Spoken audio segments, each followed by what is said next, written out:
Labadiena, mano vardas Tomas Logdavičius ir aš esu post-proceso teatro režisierius ir aktorius.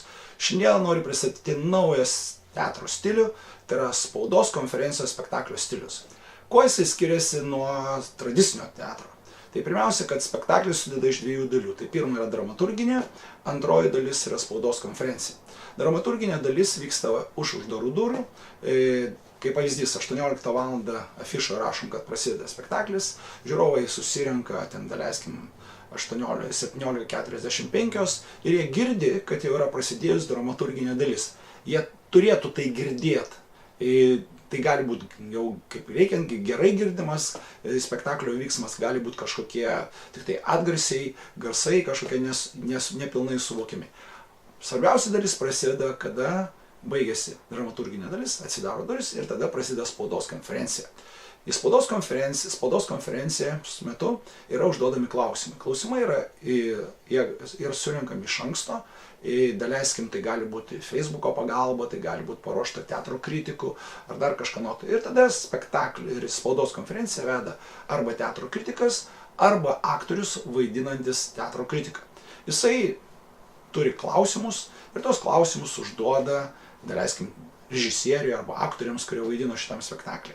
Ir aktoriai ir režisieriai pasakoja žiūrovams, kurie nematė pačio spektaklio, apie ką tas spektaklis, kaip jis buvo pasidėjęs, kokios buvo naudojamos dekoracijos, kokia buvo muzika, choreografija. Gali šitoj dalyje dalyvauti ir choreografas, ir scenografas. Geriau, kad tai būtų tiesiog aktoriai paruošti, kurie vaidina tai. Ir esminis dalykas yra, esminis klausimas spaudos konferencijos teatro. Ar galima žiūrovui papasakoti apie spektaklį, kurio jie nematė? Gal užtenka tiesiog papasakoti ir nereikia rodyti to pačio spektaklio ir tada žiūrovas jisai supras, apie ką jisai buvo. Tokia esmė kas yra.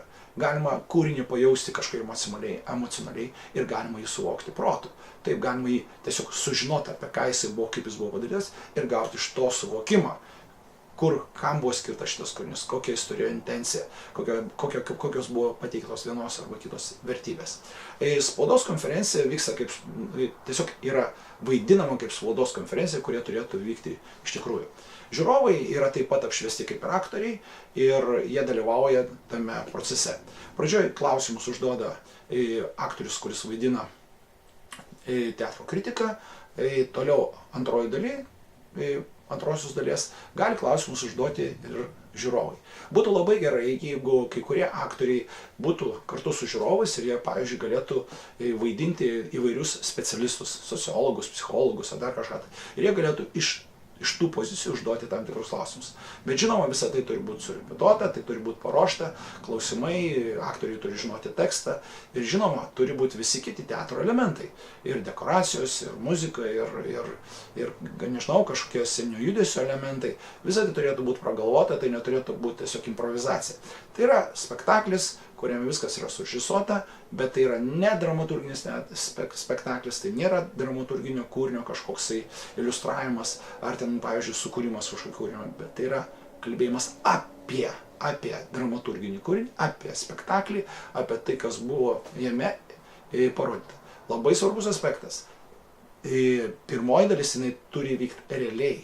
Tai neturi būti kažkokia tik tai uždarų durų. Tai turi realiai būti suvaidinta pirmoji dalis dramaturginis spektaklis. Tik tai joje nėra žiūrovų.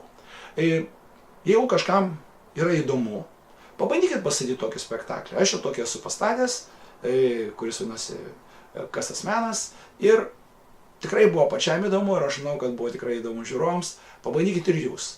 Ir tikrai pajusit malonumą, dirbdami režisierium ir aktorium, kuriant tokį spektaklį. Sėkmės jums kūryboje, iki kitų.